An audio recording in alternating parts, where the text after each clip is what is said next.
we have to remind that over the last 6 months, almost every single politician has been accused or convicted of corruption in Brazil. Almost half the parliament, the current president has been wiretapped on corruption charges.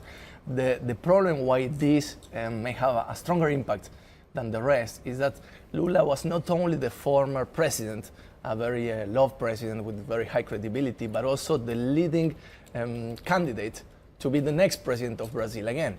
So we're talking an election of 2018, where in all likelihood he is going to be candidate under a conviction of going to jail coming almost any time. And so basically Brazil is not going to be able to take the opportunity next year of getting out of this situation that is dragging the political leadership. I've spent the first part of this week talking about corruption and good governance and the impact between stronger economic growth. You've got good institutions, usually you have sustainable, stronger economic growth. And the Brazilian story has shown us that even though there's been a natural bounty, which has been a resource bounty, a commodities boom has really helped out Brazil, now the institutional crisis that has set in has been so rotten, it's destroyed some of the economic growth story as well. How do you turn this around when the entire system seems to have corruption lurking just about in every shadow? Yeah, they're having so much trouble getting out of this.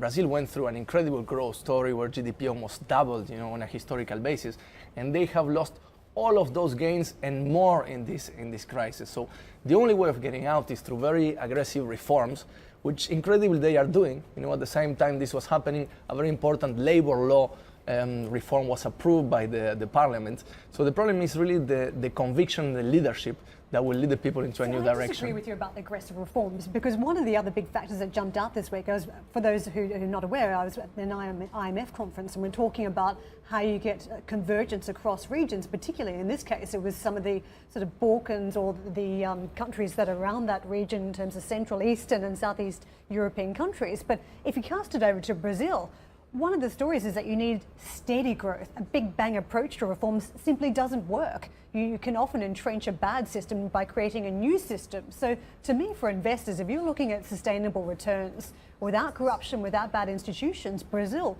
you've got to write that off for a number of years now. Yeah, I agree with that. One example like that in South America is Argentina.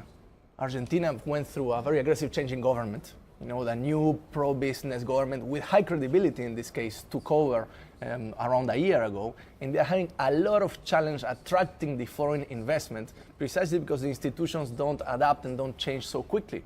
So we are looking at Argentina right now with some of the worst emerging market bonds performance across the world. And one of the reasons is you have elections again in October, and everybody thinks maybe the former government come back and the institutions have not been institutionalized enough or materialized enough.